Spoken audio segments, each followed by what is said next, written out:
Phew-wee. That was a tough one. Just walked through an absolute enormous rainstorm. That was absolutely crazy stuff. The thunder and lightning, wow, just lit up the sky. But that's another day at Donna Nook. If you want to see the thunder, there it is behind me. That's the storm. Woo! What a day. God, it's good to have a GoPro. It's much better than the rubbish that I had before. Anyway, I'm heading off down to the sea now. I've got about 16 kilos of gear on my back and I'm absolutely soaking. I'm going to go down and start trying to photograph the seals. They're over to the left. There's quite a large herd of them. I don't normally come in the summer, but I thought it's the best light to get a half decent video of what I've been doing. Oh man, this has been tough. Woo! You hear the thunder? There it is, just behind me. Wow, man, that's crazy. Oh, what a day. Whew. As you get older, it doesn't get any easier. But if you're going to get the shots you're after, you got to put it in the effort. And that's what I'm trying to do today. Oh, man. Whew. More water. Whew. Well folks, you're probably wondering, why am I sitting in this water? Well, it's quite simple. Back there is the seals. The seals you would think of would like the water. They like being in the water, they feed in the water, they swim in the water. Hell, they even mate in the water sometimes. But what they also like to do is, when they're not fishing or mating or whatever, they come out onto the sandbanks and they like sitting in the sun. Just back there, they're all sat on the sandbank, having a nice time getting warmed. But one of the things that they like doing is, there's a pond back there, a little pool. It moves depending on where the sand is, you know, as the sand moves with the tides. But during the day it actually heats up, and the seals love lounging around playing in that hot water. Great place to take photographs if you can get close to them, which obviously after 5 years I know how to do it. There is a little downside with that though. What I'm actually sat in now is the runoff from that pool. Now as you can see, floating past me, there's no other way of putting it, is seal shit. Because the seals, they don't go to the toilet, as we do, sometimes. They actually do the business out here. Quite often they'll dig holes, which they have just up there. And as the tide goes out, they move down towards the sea. And they get to this pool, they play in it, they lounge around in it.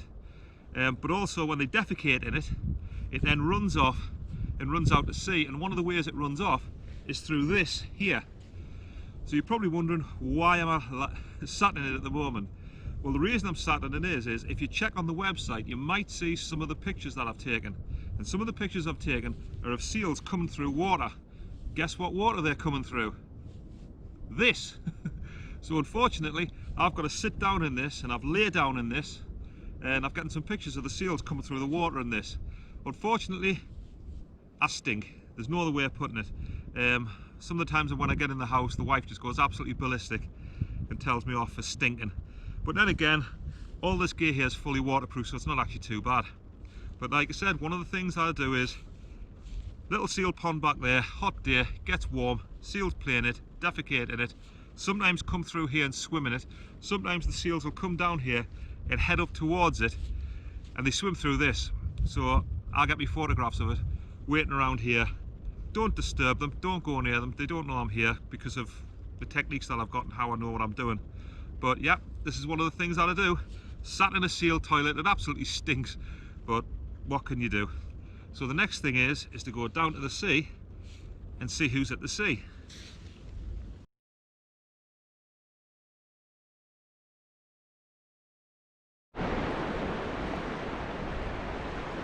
So I guess the question is why am I sat here on Donna Nook with the sea behind me, with the sea coming in? Well, one of the reasons is because the light is now over there, it's shining on me.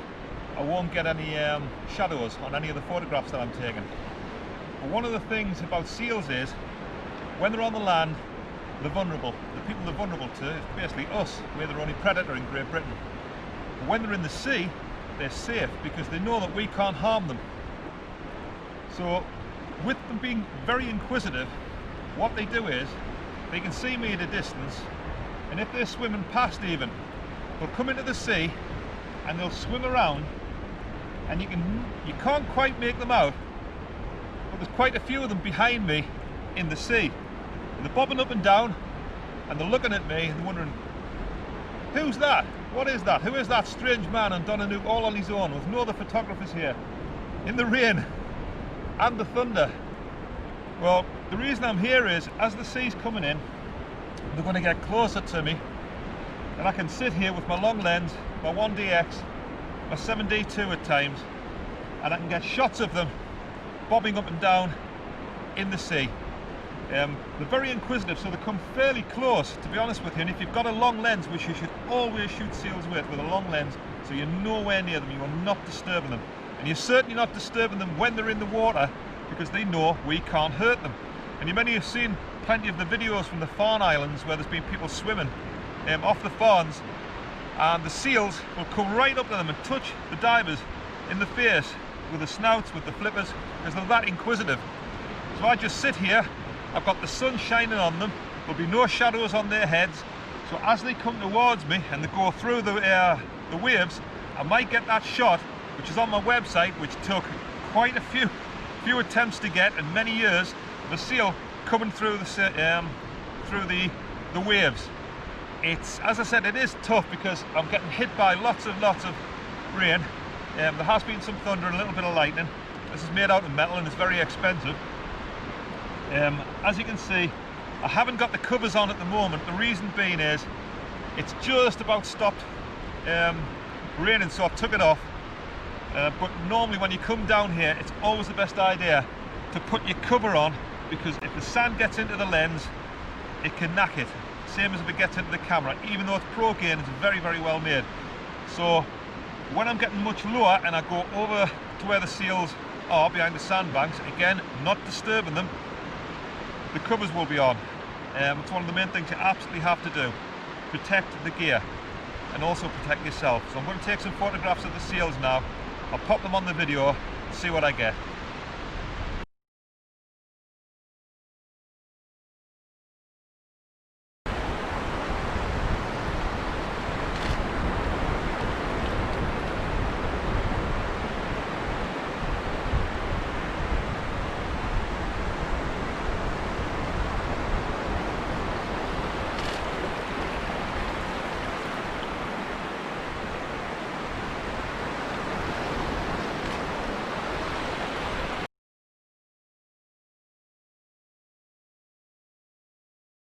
Well folks, I'm back at Donna, Nook again, taking a lot of photographs of the grey and common seals, particularly the grey seals. This is the second day that I've been here. Yesterday it was a particularly wet day. It was very difficult. It absolutely belted it down for quite a lot of the afternoon, so I could only get what I could get. It did get out a little bit better later on, but the weather was particularly bad, as I'm sure I'll be included in this video. So again, the reason that I'm here to shoot the grey and common seals is to do it, as I keep repeating, is to not disturb the animal. It's now the afternoon time after the morning session, and it's been quite an interesting day. As I said, you can go down to the foreshore where the grey seal is quite an inquisitive beast, and if it sees you, quite a number of them will come up behind you, as has happened with other videos that I've done, and you'll get pictures of them bobbing in the sea and coming through the waves. Particularly good on a more windy day. Other days when I've been here, it's been very windy, so you can get quite an artistic shot of the wind blowing across the grey and common seal. Other times I've been here when it's been raining, obviously, and other times I've been here when it's been sunny, but that's wildlife photography. We can't predict the weather, unfortunately.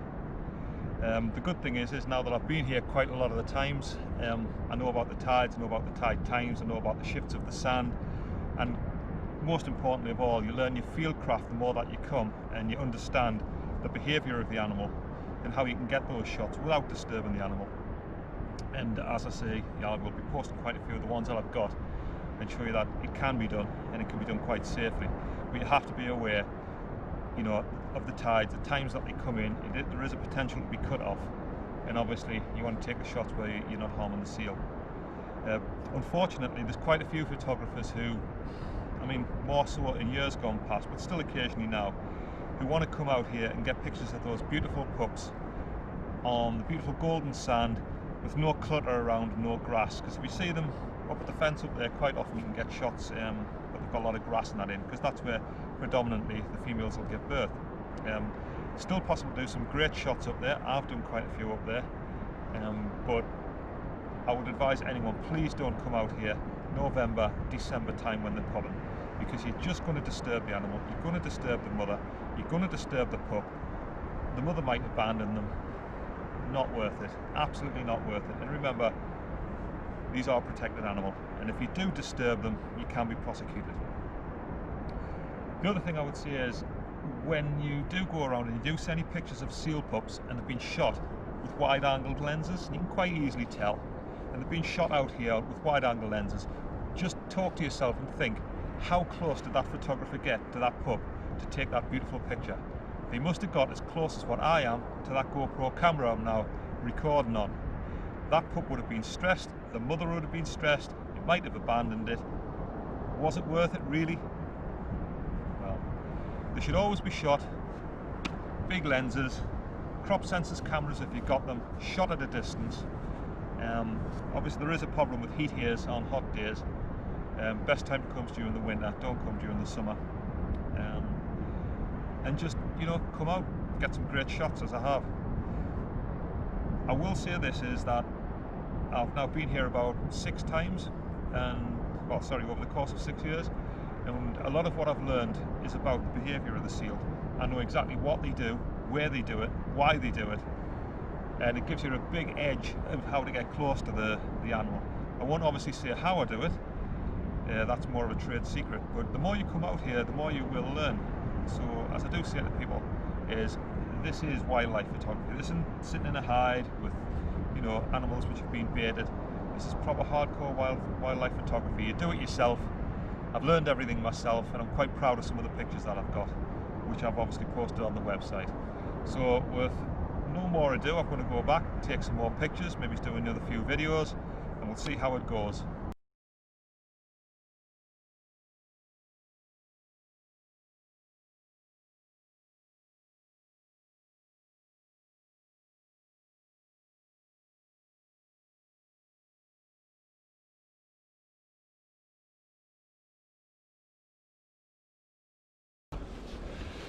Well folks, that was the day.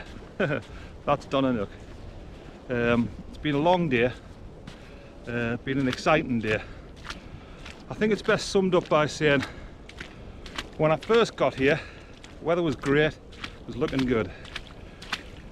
The minute I walked out, the biggest downpour I've ever had, I was absolutely drenched, and had it not been for the Harkila gear that I wear, I would definitely have been drenched. The camera gears work great as it normally does. The Canon Pro gear is very, very tough. The water didn't really do much of a problem to it. The seals, well, this time of year I really only came here to do a bit of a video and a bit of a summary of how to photograph a Donna Nook, and it went really well. As I said, I'll join up some of the pictures that I have and put it in this video. I think in summary you've got to remember it's a long way here. The gear I carry is very, very heavy. It's a long way out. You have to know the directions of the sun, the times of year the seals are going to be in abundance, when they're going to be breeding, when they're going to be giving birth. You've got to know about, in particular, the tide times, when they go out, when they come in, how to keep safe. You've got to know all the different spots where the seals will be, because they move around, and you've got to know how to get close to them without disturbing them, and that's the most important thing. So it's been really tough. As I said, every single photograph I've ever done here, there's never been a single photographer with me, it's all my own work. It's been very hard. It took about 5 years of knowledge and doing a lot of observation of the seals to see what they do, what they like, what they don't like, and how to get the pictures of them. It's certainly something that I can teach if I wanted to. Whether I do or not is a different matter. I suppose if people contact me I might, we'll see.